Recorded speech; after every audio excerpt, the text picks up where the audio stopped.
ಅಲ್ಲಿ ಗೋವಾ ಸಚಿವರೇನು ಹೇಳ್ತಾ ಇದ್ದಾರೆ, ಕರ್ನಾಟಕದ ಬಂದಂತ ಕನ್ನಡಿಗರನ್ನ ಸ್ಥಳೀಯರ ಉದ್ಯೋಗ ಸ್ಥಳೀಯ ಸಚಿವರು ಗೋವಾ ಆಗ್ಲಿ ಅಥವಾ ಕರ್ನಾಟಕ ಆಗ್ಲಿ ಭಾರತ ದೇಶದ ಅವಿಭಾಜ್ಯ ಅಂಗಗಳು. ಈ ರೀತಿ ಗೋವಾ ರಾಜ್ಯದವರು ಮಾಡಿದ್ರೆ ಇದು ತಪ್ಪು. ಯಾಕಂತಂದ್ರೆ ಗೋವಾದಿಂದ ಅನೇಕ ಜನ ಇವತ್ತು ಕರ್ನಾಟಕಕ್ಕೆ ಬರ್ತಾರೆ, ಬಿಸ್ನೆಸ್ ಅಂತ ಬರ್ತಾರೆ, ಆರೋಗ್ಯ ಚಿಕಿತ್ಸೆಗಂತ ಬರ್ತಾರೆ. ಸೊ ಬೆಳಗಾವಿಯಿಂದ ಅಥವಾ ಕರ್ನಾಟಕ ರಾಜ್ಯದಿಂದ ಗೋವಾಗೆ ಹೋಗ್ತಾರೆ, ಪ್ರವಾಸೋದ್ಯಮಕ್ಕೆ ಅಂತ ಹೋಗ್ತಾರೆ. ಸೊ ಗೋವಾ ರಾಜ್ಯಕ್ಕೆ ಬೇರೆ ರಾಜ್ಯದವ್ರು ಬರ್ಲೇ ಇಲ್ಲ ಅಂತಂದ್ರೆ ಇವತ್ತು ಗೋವಾ ನಡಿಲಿಕ್ಕೇನೆ ಸಾಧ್ಯ ಇಲ್ಲ. ಗೋವಾ ಡಿಪೆಂಡ್ ಆಗಿರೋದೇ ಬೇರೆ ರಾಜ್ಯಗಳ ಜನರ ಮೇಲೆ. ಸೊ ಈ ರೀತಿ ಮಾಡೋದು ತಪ್ಪು ಅಂತ ಹೇಳಲಿಕ್ಕೆ ಬಯಸ್ತಾರೆ. ಇಲ್ಲ, ಮೌನ ವಹಿಸಬಾರ್ದು. ಯಾವುದೇ ಬೇರೆ ರಾಜ್ಯದ ಪ್ರಜೆಗಳಿಗೆ ಏನಾದ್ರೂ ತೊಂದರೆ ಆದ್ರೆ ಸರ್ಕಾರಗಳು ಇಂಟರ್ವ್ಯೂನ್ ಮಾಡ್ಬೇಕು, ಇದನ್ನ ಸರಿ ಮಾಡ್ಬೇಕು ಅಂತ ನಾನು ಆಗ್ರಹಿಸ್ತೀನಿ.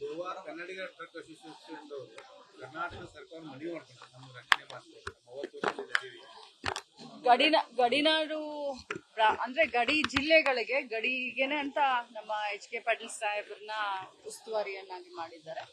ನಾನು ಈಗ ನನ್ನ ಗಮನಕ್ಕೆ ನೀವು ತೆಗೆದುಕೊಂಡು ಬಂದಿದ್ರೆ HK ಪಾಟೀಲ್ ಸರ್ ಹತ್ರ ಇದ್ರ ಬಗ್ಗೆ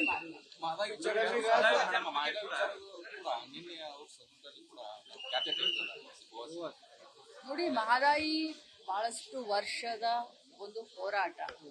ಮಹದಾಯಿಯನ್ನ ನಾವು ನೀರಾವರಿಗೆ ಕೇಳ್ತಾ ಇಲ್ಲ, ನಮ್ಮ ದನಕರುಗಳಿಗೆ, ನಮ್ಮ ಮನುಷ್ಯರಿಗೆ ಕುಡಿಯೋ ನೀರಿಗೋಸ್ಕರ ಇದು ಮಹದಾಯಿ ಹೋರಾಟ.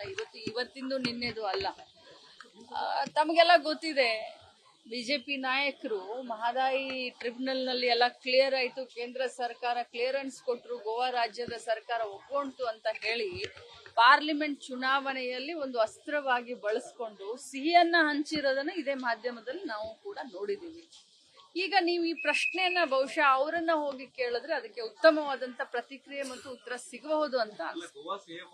ನಾವು ಮಹದಾಯಿಯನ್ನ ಸೀರಿಯಸ್ ಆಗಿ ತಗೊಂಡಿದೀವಿ, ಕರ್ನಾಟಕದವರು ಅದನ್ನ ರಾಜಕಾರಣಕ್ಕಾಗಿ ಬಳಸ್ಕೊಳ್ತಾ ಇದ್ದಾರೆ ಅನ್ನೋದು ಸ್ಟೇಟ್ಮೆಂಟ್. ಕರ್ನಾಟಕ ರಾಜ್ಯ ಸರ್ಕಾರಕ್ಕೆ ಕುಡಿಯೋ ನೀರಿನಲ್ಲಿ, ಆರೋಗ್ಯದಲ್ಲಿ, ಶಿಕ್ಷಣದಲ್ಲಿ ರಾಜಕಾರಣ ಮಾಡುವಂತ ಅನಿವಾರ್ಯತೆ ಇಲ್ಲ ಅಂತ ಸ್ಪಷ್ಟ ಶಬ್ದದಲ್ಲಿ ಹೇಳಲಿಕ್ಕೆ ಬಯಸ್ತೇನೆ.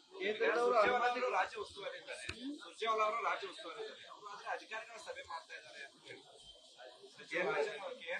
ಸುರ್ಜೇವಾಲಾ ಅವರು ಉಸ್ತುವಾರಿ ಎಲ್ಲ ಸೂಪರ್ ಸಿಎಂ ಅನ್ನೋ ನಿಟ್ಟಿನಲ್ಲಿ ಚರ್ಚೆ ಆಗ್ತಿದೆ. ನಿಮ್ಮ ಇಲಾಖೆ ಅಧಿಕಾರಿಗಳು ಯಾವ ಇಲಾಖೆ ಅಧಿಕಾರಿಗಳನ್ನ ಕೂಡ ಕರೆದಿಲ್ಲ, ಅವರು ನಮ್ಮನ್ನೆಲ್ಲರನ್ನು ಕರೆದು ಚರ್ಚೆ ಮಾಡಿದ್ದಾರೆ. ಏನು ನಮ್ಮ ಇಲಾಖೆಯಲ್ಲಿ ಏನು ಪ್ರಗತಿ ಆಗಿದೆ, ನಮ್ಮ ಸರ್ಕಾರ ಬಂದ ಮೇಲೆ ನಮ್ಮ ಇಲಾಖೆಯಿಂದ ಏನೆಲ್ಲ ಕೆಲಸಗಳಾಗಿದ್ದಾವೆ, ಜನಪರ ಕಾಳಜಿಯನ್ನು ಏನ್ ತೋರಿಸಿದೀರಾ ಅಂತ ಹೇಳಿ ನಮ್ಮನ್ನೆಲ್ಲರನ್ನು ಕರೆದು ಕೇಳಿದ್ದಾರೆ. ಅದರ ಜೊತೆಯಲ್ಲಿ ಶಾಸಕರನ್ನು ಕೂಡ ಕರೆದು ಮಾತನಾಡಿಸಿದ್ದಾರೆ. ಇದು ಒಂದು ಪರಂಪರೆ ಅಂತ ಹೇಳಲಿಕ್ಕೆ ಬರೋದಿಲ್ಲ, ಆ ವರ್ಡ್ ಸರಿಯಾಗಿಲ್ಲ. ಇದೊಂದು ಪ್ರತಿ 3 ತಿಂಗಳಿಗೊಮ್ಮೆ ಉಸ್ತುವಾರಿ ಯಾರೇ ಆಗಿರ್ಲಿ, ಅದು ಬೇರೆ ಪಕ್ಷದವರಾಗಿರ್ಲಿ, ಅದು ನಮ್ಮ ಪಕ್ಷದವರಾಗಿರ್ಲಿ, ಅವ್ರು ಮಾಡುವಂತ ಒಂದು ರುಟೀನ್ ಕೆಲಸ, ಇದು ರುಟೀನ್ ಎಕ್ಸರ್ಸೈಸ್. ಮೌಲ್ಯಮಾಪನ ಅಂತ ಇದಕ್ಕೆ ಹೇಳಲಿಕ್ಕೆ ಬರೋದಿಲ್ಲ, ಅದನ್ನ ನೀವು ಹೇಳ್ತಾ ಇದ್ರ ಮೌಲ್ಯಮಾಪನ ಅಂತ. ಮೌಲ್ಯಮಾಪನ ಅಂದ್ರೆ ಏನು? ನಮ್ಮನ್ನ ಕರೆದು ಅವರು ನಿಮ್ಮ ಇಲಾಖೆಯಲ್ಲಿ ಎಷ್ಟು ಅನುದಾನ ಬಂದಿದೆ, ಈ ವರ್ಷ ಬಜೆಟ್ ನಲ್ಲಿ ಏನ್ ಘೋಷಣೆ ಆಗಿದೆ, ಗೃಹಲಕ್ಷ್ಮಿ ಯಾವ ರೀತಿ ನಡೀತಾ ಇದೆ, ಹಿರಿಯ ನಾಗರಿಕರಿಗೆ ಏನ್ ಮಾಡ್ತಾ ಇದ್ದೀರಾ, ವಿಕಲಚೇತನರಿಗೆ ಏನು ಕಾರ್ಯಕ್ರಮವನ್ನ ಕೊಟ್ಟಿದ್ದೀರಾ, ಮಕ್ಕಳ ಬಗ್ಗೆ ಏನು ವಿಚಾರ ಮಾಡಿದಿರಾ, ಮಹಿಳೆಯರ ಒಂದು ಸಬಲೀಕರಣಕ್ಕೆ ಏನ್ ಮಾಡಿದಿರಾ, ಇದೆಲ್ಲ ಮೌಲ್ಯಮಾಪನ ಅನ್ನೋದಿಲ್ಲ, ಅವರ ಕಾಳಜಿಯನ್ನ ತೋರಿಸ